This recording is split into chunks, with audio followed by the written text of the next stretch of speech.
Winona Ryder married Keanu Reeves for real while filming Dracula, and she's not letting it go. Winona Ryder and Keanu Reeves were two of the hottest film stars of the early 1990s. And according to the former, it turns out that they may well have been Hollywood's hottest married couple too. Here's a look at how a wedding scene in Francis Ford Coppola's Bram Stoker's Dracula blurred the boundaries between fantasy and reality. While filming Dracula, and She's Not Letting It Go in 1992, Ryder pulled double duty in Bram Stoker's Dracula, appearing as both the vampire's former love interest Princess Elisabeta and his reincarnated girlfriend Mina Murray. The actress also played a vital part in bringing the classic horror tale back to the big screen. Indeed, director Francis Ford Coppola only came on board when Ryder alerted him to the project. At the time, Ryder was one of Hollywood's golden girls.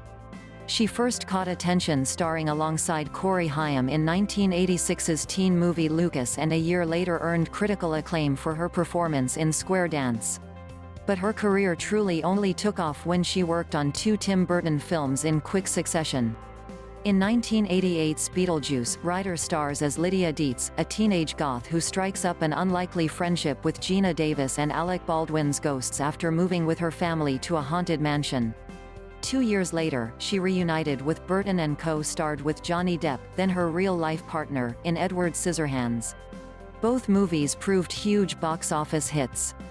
In between her two Burton movies, Ryder also took a gamble by signing up for provocative teen satire Heathers. Indeed, the actress agent pleaded with her to pass on the role of Veronica, fearing that it would irreparably damage her career. But Ryder's intuition paid off, and the 1988 move is now regarded as a cult classic. Ryder also found the time to play Jerry Lee Lewis' teenage bride in biopic Great Balls of Fire, Kiefer Sutherland's girlfriend in Vietnam War Tale 1969, and pop star Debbie Gibson in a Mojo Nixon music promo. She then capitalized on the success of Edward Scissorhands by teaming up with Cher and Christina Ricci in 1990's Mermaids. For her performance in that film, Ryder picked up her first major award nomination, a Golden Globe nod for Best Supporting Actress. Ryder continued to strike while the iron was hot, starring as the titular adopted child in 1991's Welcome Home, Roxy Carmichael. That same year, she also ventured into arthouse territory with the leading role of taxicab driver Corky in Jim Jarmusch's vignette collection Night on Earth. In 1992 she finally got the chance to work with Francis Ford Coppola, having previously pulled out of his 1990 trilogy closing The Godfather 3 because of exhaustion. Ryder's co-star in Bram Stoker's Dracula, Reeves, had also emerged as a young Hollywood favorite during the same era. And like Ryder, Reeves also flitted between popular mainstream fare and indie cinema. He first hit our movie screens in 1986's Youngblood, playing a goalie for a Quebecois ice hockey team.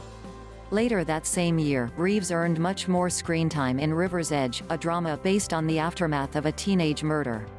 He then enjoyed a prolific 1988, appearing in no fewer than 4 different movies. These included emotive drama Permanent Record, comedy The Prince of Pennsylvania, and period romance Dangerous Liaisons. Of course, Reeves' big breakthrough occurred when he starred opposite Alex Winters in 1989's Bill and Ted's Excellent Adventure. The slacker sci-fi comedy later spawned a sequel, Bill and Ted's Bogus Journey, 2 years later. And 3 decades on, it remains one of the defining films of Reeves' varied career. Reeves also impressed in Parenthood and consolidated his heartthrob status in Point Break. Indeed, the actor even won the coveted title of Most Desirable Male at the 1992 MTV Movie Awards due to his role in the surfing classic. But Reeves soon proved that there was more to him than a pretty face. Indeed, in 1991 Reeves earned major critical acclaim for his performance in Gus Van Sant's My Own Private Idaho. The actor played River Phoenix's best friend in the film, hailed as a new queer cinema classic. That same year he also showcased his skills as a bass guitarist as the co-founder in grunge outfit Dogstar. In 1992 Reeves followed in the footsteps of Barry Norton, Bruno Ganz and Trevor Eve when he was cast as Jonathan Harker in Bram Stoker's Dracula. However, he received a pasting from critics for his performance as the ill-fated solicitor.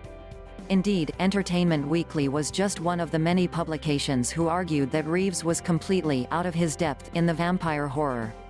In 1992, Reeves followed in the footsteps of Barry Norton, Bruno Ganz and Trevor Eve when he was cast as Jonathan Harker in Bram Stoker's Dracula. However, he received a pasting from critics for his performance as the ill-fated solicitor. Indeed, Entertainment Weekly was just one of the many publications who argued that Reeves was completely out of his depth in the vampire horror. In a 2018 interview with Vanity Fair, both Reeves and Ryder reminisced about their time on Bram Stoker's Dracula. The former began in a typically effusive manner, telling the latter, "You were pretty much in Dracula land. You and Gary were all doing your thing. I was Jonathan Harker, all in the background. I had like one scene." Ryder told Reeves, "I was always just so happy when you were around because there was so much, sort of, trauma." The actress then compared her co-star's relaxed approach to acting to Hollywood legend Spencer Tracis. She added, "There's no embroidery. He just does it. Which is so great. A lot of people embroider a lot." Rather touchingly, Ryder and Reeves continued to stay in touch once filming on Bram Stoker's Dracula came to an end. In fact, the former revealed that they had written letters to each other on several occasions. "It was so nice. People just don't do that anymore," Ryder gushed to Vanity Fair. The pair have also met up for a meal out at least once every 2 years since their time together on Bram Stoker's Dracula. And it's a good job that the pair have remained on such friendly terms. Because, according to Ryder, they may technically be a married couple. Ryder made the revelation while being interviewed alongside Reeves by Entertainment Weekly. The pair were promoting their 4th movie together, Destination Wedding. And all the talk of getting hitched prompted Ryder to reminisce about her own experience of walking down the aisle while shooting Bram Stoker's Dracula. Referring to herself and Reeves, Ryder told the magazine, "We actually got married in Dracula. No, I swear to God I think we're married in real life." The actress went on to explain that director Francis Ford Coppola decided to appoint a real-life Romanian priest for the scene. Ryder added, "We shot the master and he did the whole thing. So I think we're married." While his two-time co-star may have been relatively convinced that their on-screen nuptials weren't just make-believe, Reeves was less sure.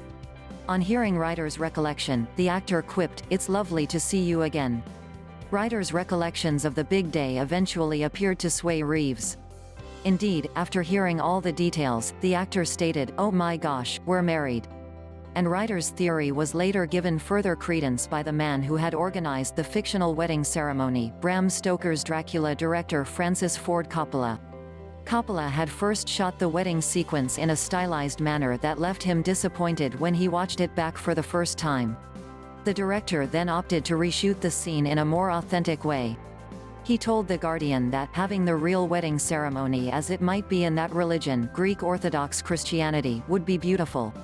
Coppola then booked a genuine priest and a Los Angeles Greek Orthodox church and asked Ryder and Reeves to walk down the aisle in front of the cameras once again.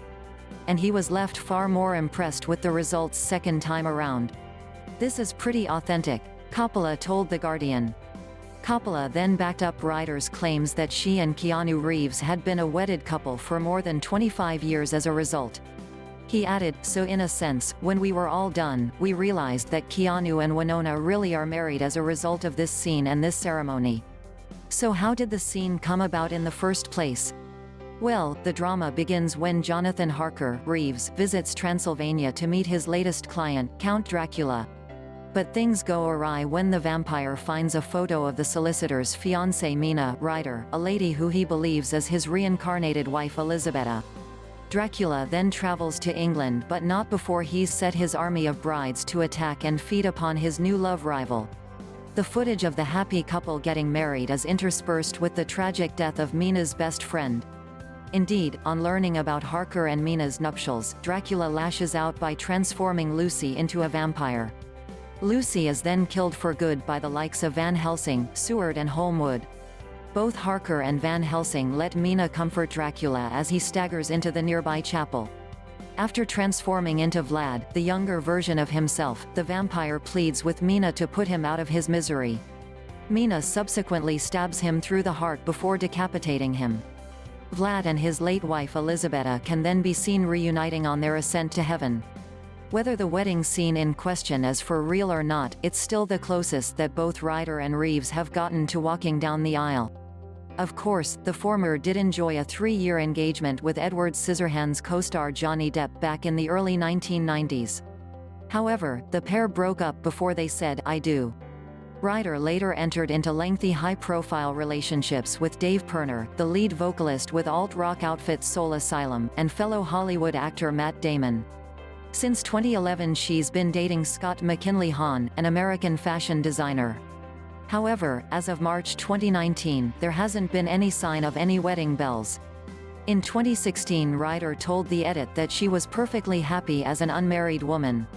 She said, "I'd rather never have been married than been divorced a few times. Not that there's anything wrong with divorce, but I don't think I could do it if that was a possibility. When your parents are madly in love for 45 years, your standards are really high. But I've been happily with someone for quite a while now." Sadly, Reeves' personal life has been beset by tragedy. In 1999 he and his partner Jennifer Syme suffered heartbreak when their daughter Ava was stillborn. Their loss heavily affected their relationship, and the pair split just a few weeks later. Reeves was hit hard once again in 2001 when Syme died in a car accident. Syme had been driving along Cahuenga Boulevard in Los Angeles when she clipped 3 vehicles that had been parked on the side of the road. She was subsequently thrown from her car as it repeatedly rolled over and died instantly from her injuries. Syme was allegedly suffering from depression at the time, and police discovered 2 different types of prescription drugs in her vehicle. What do you think about Winona Ryder and Keanu Reeves' marriage and why she's not letting it go? Share your thoughts about this in the comment box. Don't forget to like and subscribe to our YouTube channel for more related videos.